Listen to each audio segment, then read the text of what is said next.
Ayan, dahil sabat po sa inyo lahat. Tunay na ang Diyos ay mabuti. Ang Diyos ay mabuti sa akin, sa iyo, at sa lahat ng kanyang mga anak. No? At tunay na ang Diyos ay nagpapala sa atin na nag-iingat, nagpapagaling, nagpapasigla, nagpapasaya sa atin sa araw-araw. So magpapatuloy po tayo sa ating pag-aaral.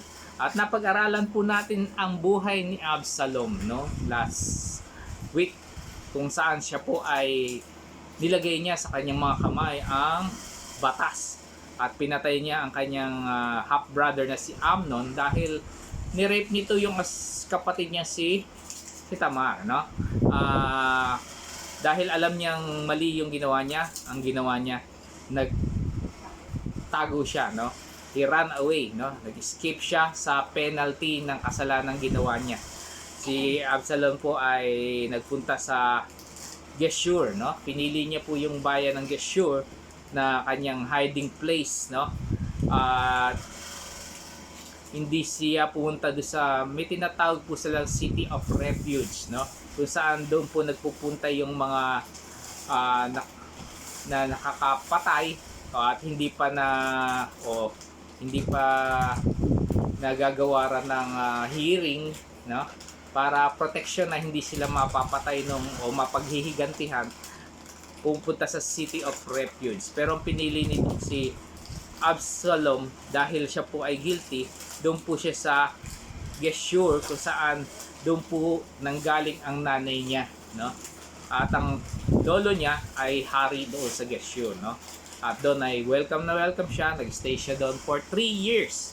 So yung 3 years po ay napakahaba na paghihintay para sa isang tatay na kagaya ni David na nawalan ng 2 anak. Yung isa namatay, yung isa nga ay nagtago.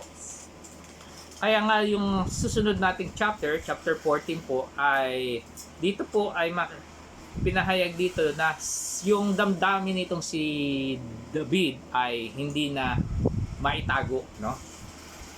So hayaan niyo pong basahin ko sa verse 1 ng chapter 14 ng 2 Samuel. Sabi, napansin ni Joab na ang hari ay nananabik na makita si Absalom. Si Joab po yung pinuno niya ng army, no? Yung pinsan niya, no? So kahit na hindi sinasabi ng Biblia na itong si David po ay o hindi niya sinasabi kanino man na siya po ay nananabik sa kanyang anak na si Absalom, si Joab po ay napansin ang bagay nito, no? Kaya makikita agad natin yung first life lesson natin na ang word ay sensitive, no? So may 3S po tayo. Naging sensitive po to si Joab, no? Si Joab po, masasabi natin sensitive po siya. Ano yung sensitive na? May pakiramdam o madaling makiramdam, no? So si Joab po masasabi natin sensitive sa mga bagay na maliliit na pagbabago na nangyayari sa kanyang kapaligiran. At na-detect niya agad, nalaman niya yung behavior, yung kinikilos nitong si David. Alam niyo po si Joab ay nakipaglaban side by side with David, no? At sabi nga through thick and thin magkasama po sila. At nagpakita po si Joab po ay nakita natin kung paano nakita ni Joab kung paano sinelebrate ni David ang buhay, no? Mga tagumpay. At the same time nakita niya rin yung mga lowest times ni David, no? Kaya itong pagkakataon nito ay isa sa mga mababa ang damdamin nitong si David, no? May kalungkutan siya. So tayo po ay dapat na maging kagaya po ni Joab, no? Tayo po ay dapat maging sensitive, no? Para malaman natin yung situation ng ating mga kapatiran, no? Meron tayo kasabihan, no one is an island, no? Kailangan natin ang bawat isa. At kasi naman hindi naman tayo laging malakas sa lahat ng pagkakataon. Darating yung pagkakataon na tayo po ay manghihina rin at kailangan natin ng tulong na iba, no? At makailangan natin yung atensyon ng ating mga kapatiran. Sabi po sa Romans 15:1 and 2, tayong malalakas sa paniniwala ay dapat tumulong sa mahihina at wag ang pansariling kasiyahan lamang ang ating isipin. Sikapin nating lahat na itaguyod ang kapakanan ng ating kapwa para sa kanyang ikalalakas. So, tayo po ay dapat na maging sensitive na malaman natin yung kahinaan at yung pangangailangan ng ating mga kapatid para mabigay naman natin yung kailangan nila o ma-encourage natin sila sa oras na kanilang kailangan ito. So, dapat tayo magpakita ng empathy o yung pakikiramay sa ibang tao. Kagaya na lang ng sinabi po doon sa Colossians 3:12, sabi po, kaya nga dahil kayo'y hinirang ng Diyos, minamahal niya at pinili para sa Kanya. Dapat kayong maging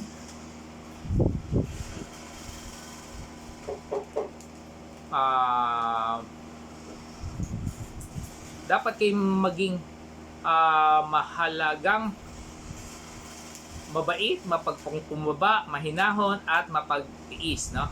Mapagmahal yung unang salita. So, dapat daw po nating ipakita yung pagmamahal, no? Ito yung pagmamahal ang susi ingredient para maging sensitive tayo sa ibang tao. Kasi kung wala tayong pagmamahal, wala tayong paki, no?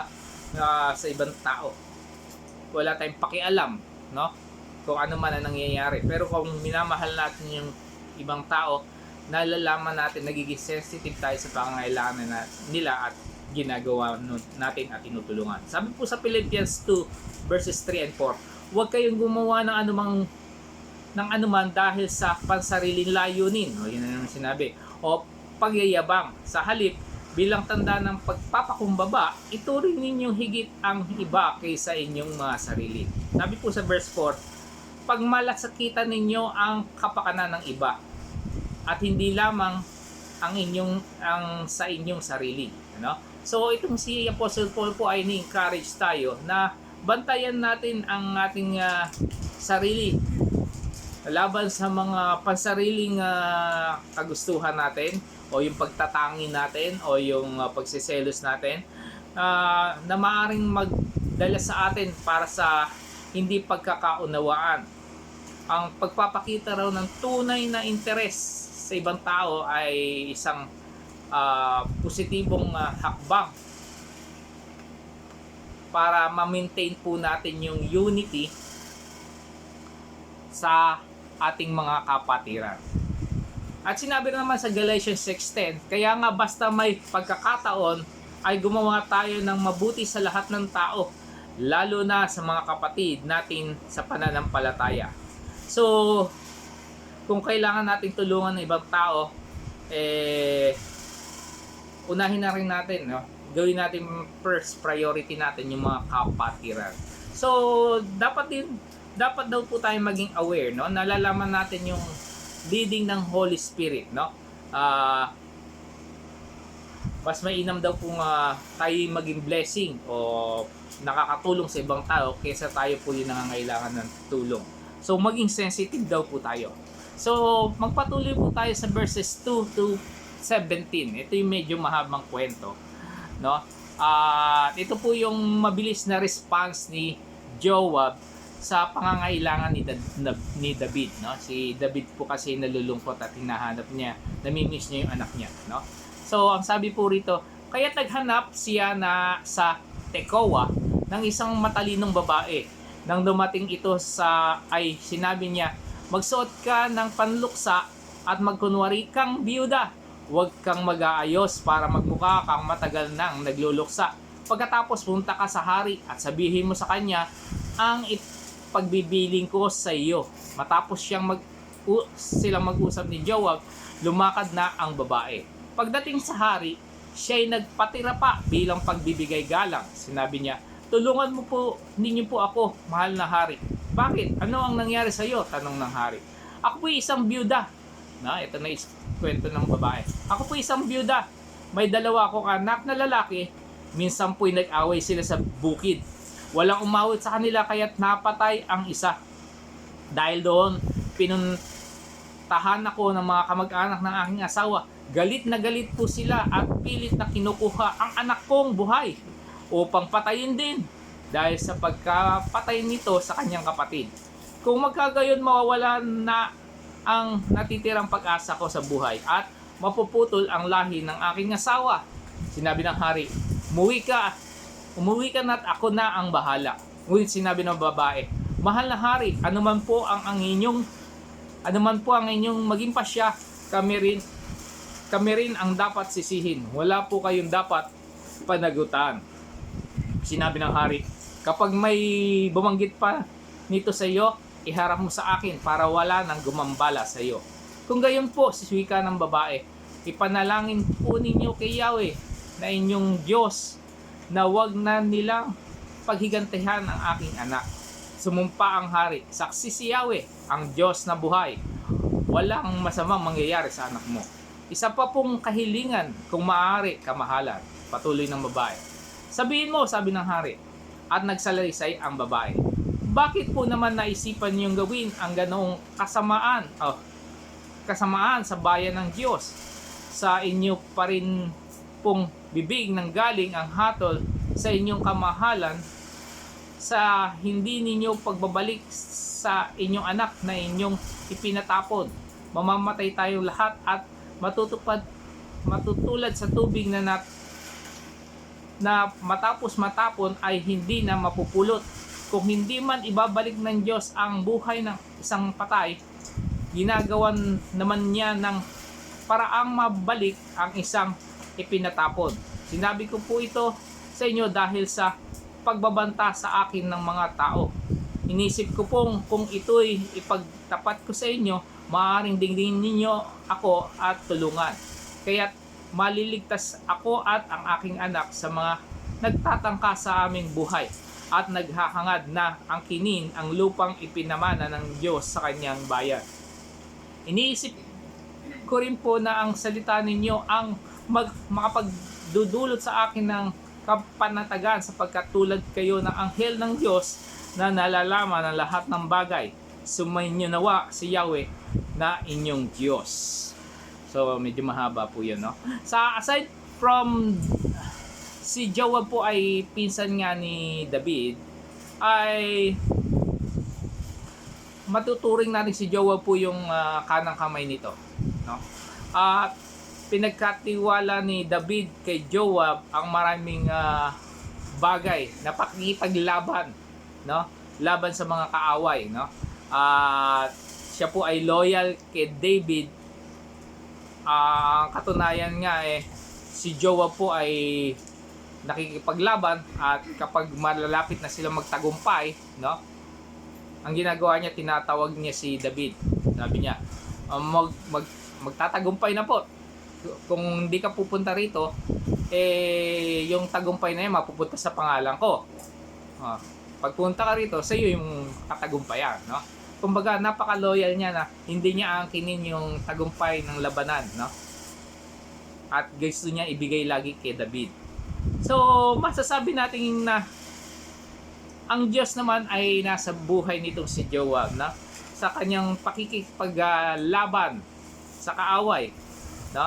Sa lahat kasi ng labanan nitong si Joab, siya po ay pinapatnubayan ng Diyos at siya po ay nagwawagi at kaya masasabi natin siya po ay sa pangunguna niya ng kanyang army, masasabi na natin ito po ay may katalinuhan po itong si Joab, to. So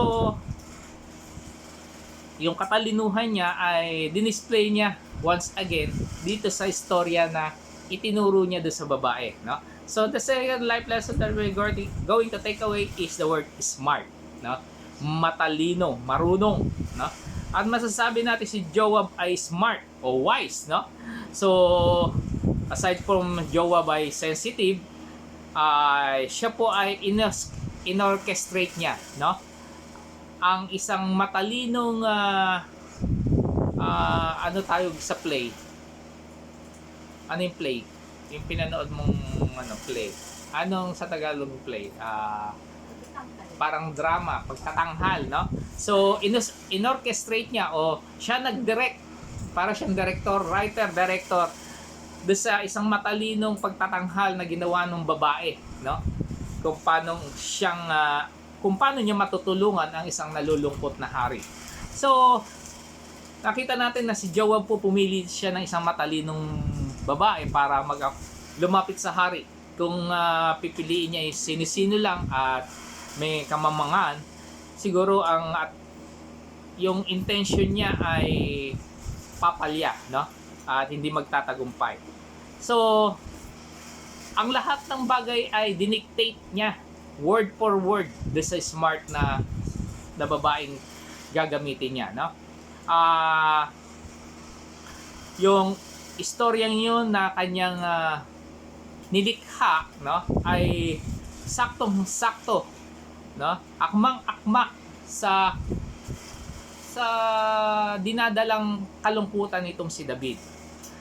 Siyempre, yung wisdom naman yon ay nagmula sa Diyos at binigay lamang kay Joab. So kagaya po ni Joab, tayo po ay dapat na maging smart o wise para makapag-come up o makagawa ng mga perfect solution o kung paano po tayo makakatulong sa ating mga kapatiran na nangangailangan. So siyempre, dapat tayo pong mag-rely o magtiwala sa Diyos at hindi sa ating pansariling karunungan. Sabi nga ng James 1:5, kung ang sino man sa inyo ay may kulang ng karunungan, humingi siya sa Diyos at siya'y bibigyan, sapagkat ang Diyos ay nagbibigay ng sagana at hindi nanunumbat, no? So wag po tayong mahihiya na lumapit sa Diyos ng karunungan. At siya po ay very much willing na magbigay ng karunungan, especially po kung ito po ay gagamitin natin sa pagtulong natin sa ibang tao, no? At magbibigay siya ng tamang solusyon sa bawat problema, no? Sabi po sa Proverbs 2:6, sapagkat si Yahweh ang nagkakaloob ng karunungan, sa bibig niya na ang kaalaman at unaway bumubukal, no? So ang karunungan talaga ay sa Diyos, hindi nagmumula sa sarili natin na dapat nating ipagyabang. Lahat ng karunungan ay nagmumula sa Diyos. Sabi pa sa Ephesians 5 verse 8 to 10, mamuhay kayo ngayon ng nararapat sa mga taong nasa liwanag, sapagkat pawang mabuti, matuwid, totoo ang ginagawa ng namumuhay sa liwanag. Sikapin yung matutunan kung ano ang kalugod-lugod sa Panginoon. So yung sinasabi ritong mabuti, yung goodness, yung righteousness at yung truth ay isa pong attribute o katangian ng isang smart o matalinong tao, no? So sabi po sa James 3 verses 13, tas tatalo sa 17 and 18, sabi, sino sa inyo ang marunong at nakakaunawa? Ipakita niya ito sa pamagitan ng wastong pamumuhay na bunga ng kapakumbabaan at karunungan, no?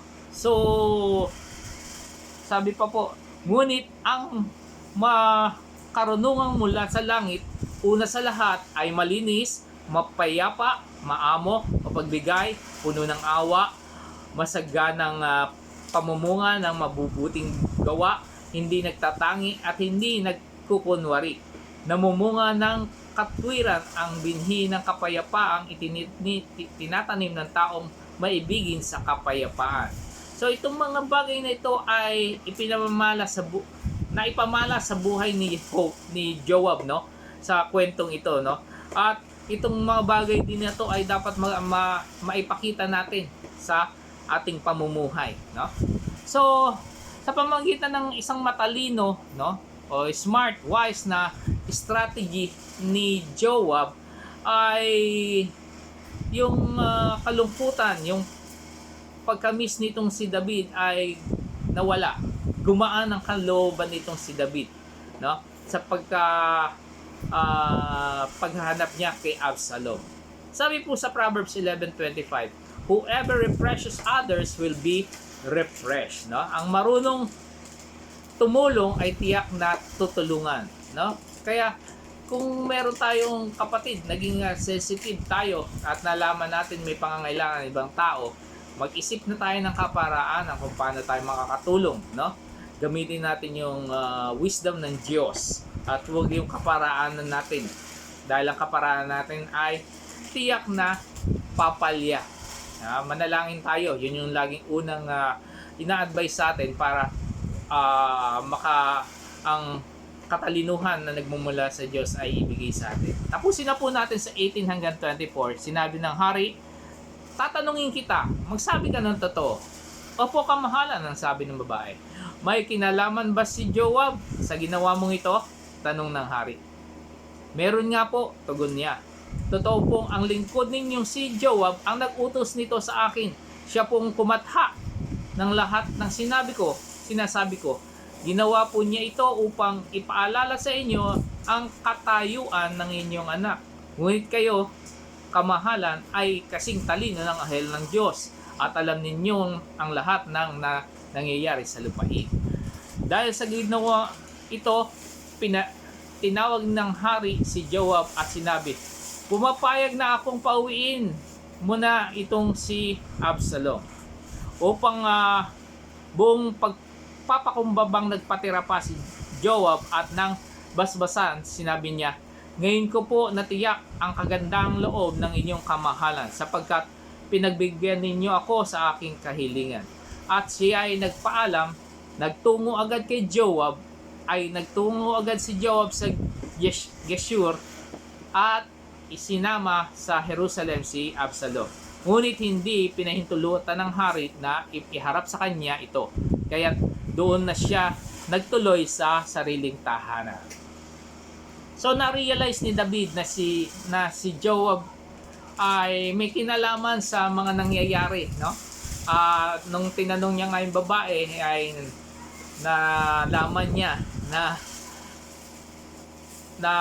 siya ay tama, no? May kinalaman nga si Joab sa paglapit ng babaeng yon. So, kagaya ng sinabi natin kanina, ito si Joab at si David ay parang inseparable, no? Hindi sila mapaghihiwalay mula pa nung simulang nagkita sila, no? Nagkaroon lang naman ng armies nung si David nung tumataka si David kay Saul, no? So si Joab, kilala niya si David, no? Napansin niya nga nami-miss nito ang kanyang anak na si Absalom. At kung paanong i-approach si David at at the same time ay alam nito ni Joab, no? Alam din naman ni Joab o ni David yung kilos nitong si Joab, na at alam ni David na itong si Joab ay may katalinuhan din, no? Matatandaan natin nung si Joab po ay pinatay si Abner, no? Anong ginawa ni Joab? In-invite niya si Abner, no? Halimbawa, nagkumuring makikipag-meeting siya, pero nung dinala niya sa kwarto, ito po ay pinatay niya, no? So pinahiganti niya yung dugo ng kanyang kapatid na si Asael. Kung matatandaan po natin, ay sinaksak niya nga ito sa tiyan at si Abner ay namatay. So na-realize ni David na si Joab nga ay nasa likod nung isang parable, no? Yung kakaibang kwento kasi, no, na dinala nung babae. At masasabi natin na si David po ay kilala niya ang kanyang mga tauhan, no? At interestingly, no, si David ay hindi siya nagalit. 'Di ba? Meron namang parang may pag deception nangyari. Parang niloloko si David nung bagay niya. Pero mapapansin natin, hindi nagalit ito si David sa ginawa nitong si Joab. Ang nangyari lang, na-discern niya, naunawaan niya yung wisdom na dineliver ni Joab, no, sa pamamagitan ng babae nga. So the third life lesson that we're going to take away is the word see, o nakita, nabatid, no? Ano yung dalawang S kanina na? Sensitive, smart, at pangatlo, see. Kala ko ba letter S tayo? See, sabi nyo. So So nabatid o nakita. Ibang word doon, na-discern nga, no? Na kilala niya o napagwari niya, no? So si David po ay makikita natin na si David po ay kaya niyang makita, no? He can see how God is bringing up his teaching, no? Nakikita nito si David kung paano ang Diyos po ay nagtuturo sa kanya, no? Sa mga maraming pagkakataon.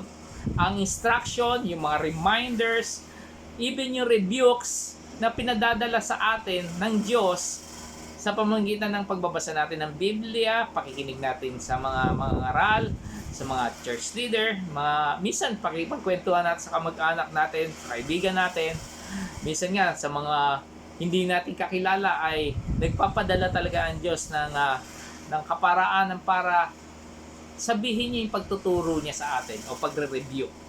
So, sabi, God works in many ways, no? Maraming kaparaanan ng Diyos. Kagaya nung sabi nung kanta, God works in mysterious ways, no? Talagang magugulat ka kung paano siyang gagawa. So, ang kailangan lang natin ay buksan natin ang ating spiritual eyes para natin, makita natin o ma-discern natin ang mga bagay-bagay na ginagawa ng Diyos. So, sabi po sa 1 Corinthians 2 verses 10 to 12, ngunit ito'y inihayag na ng Diyos sa atin sa pamamagitan ng Espiritu. Sinasaliksik ng Espiritu ang lahat ng bagay, maging ang mga pinakamalalim na bagay na may kinalaman sa Diyos. Walang nakakaalam sa iniisip ng isang tao maliban sa kanyang sariling espiritu. Gayun din naman, walang nakakaalam sa mga iniisip ng Diyos maliban sa espiritu ng Diyos. Ang tinatanggap natin ay hindi espiritu na sanlibutan, kundi ang espiritu na mula sa Diyos upang maunawaan natin ang mga kalooban niya sa atin. No? So, lahat po tayo gusto nating maging wise o maging smart, no? Pero sabi ni Paul dito ay tinuruan niya yung mga taga-Corinthians yung tunay na wisdom and discernment ay nangangailangan po sa mga mananampalataya na mag-guide ng Holy Spirit. Dahil si Satanas po ay ang pinaka ginagawa niya sa atin ay dayain tayo, no? At kailangan nating makita ang tulong ng Banal na Espiritu sa ating mga buhay.